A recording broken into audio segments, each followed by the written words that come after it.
All right, so to explain these, a salt is formed when you react something, and I'm going to be precise later on about what those somethings are, with an acid. The acids that we're going to talk about are what we used to, and I still do, call them bench acids. These are things that we use in a science lab. Hydrochloric acid, sulfuric acid, and nitric acid. The easiest thing to look at is how they react with a metal. Now, if I take a metal, any metal, and in this example I took sodium, but I'm going to change it because I feel like it. I'm going to change it to iron. And if I react it with hydrochloric acid, I will form iron chloride. Let's change that to iron chloride. So that we append, we stick onto the end for one word, the term chloride. This is true if the acid that you're reacting with is hydrochloric acid. And let's just actually make that a bit bigger. Well, just not that bigger. I'll make it bold. I'll make it bold. So can we move that across? No, it wants to bounce back. Anyway, there we go. So that's the name of a salt. If you react it with hydrochloric acid, it will be iron chloride. Let's change that to bold as well. And let's just make that slightly bigger. So all salts will start with the name of a metal. So that's iron chloride. So it's not just metals that we can have that react with them. We can also have other things like metal hydroxides.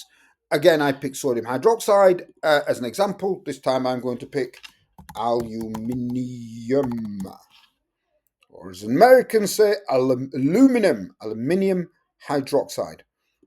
So let's change that to bold, and that's our example of what we're looking at. If you react aluminium hydroxide or any hydroxide with sulfuric acid, you will form the salt sulfate. This will be aluminium sulfate. All salts that are formed with sulfuric acid are called sulfates. Oh, I like that one.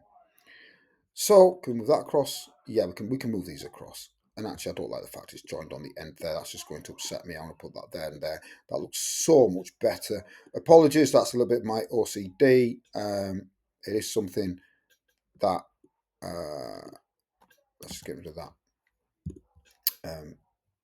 I need things to be quite neat, or they will drive my head insane. And there we go. Oh, so much better. All right, so anything that reacts with sulfuric acid will form sulfate. Anything that reacts with nitric acid, I'm going to leave that as sodium oxide. So we've got sodium oxide reacting with nitric acid. It will form sodium nitrate, where the salt's name is nitrate.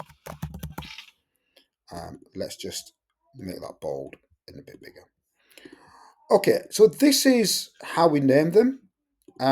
This is how I'm going to sort everything out. So it just looks better. There we go.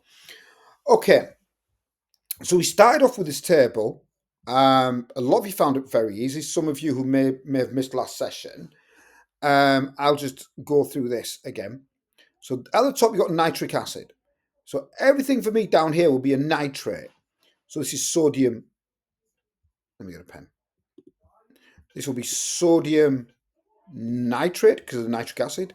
This will be magnesium nitrate because of the nitric acid. This one over here will be magnesium sulfate because of sulfuric acid. All right.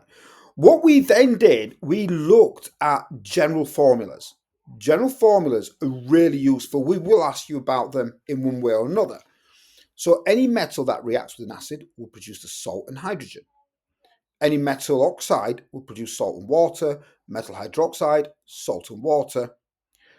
The thing to watch out with a carbonate is that keyword carbonate. That means it'll produce salt and water and give off carbon dioxide.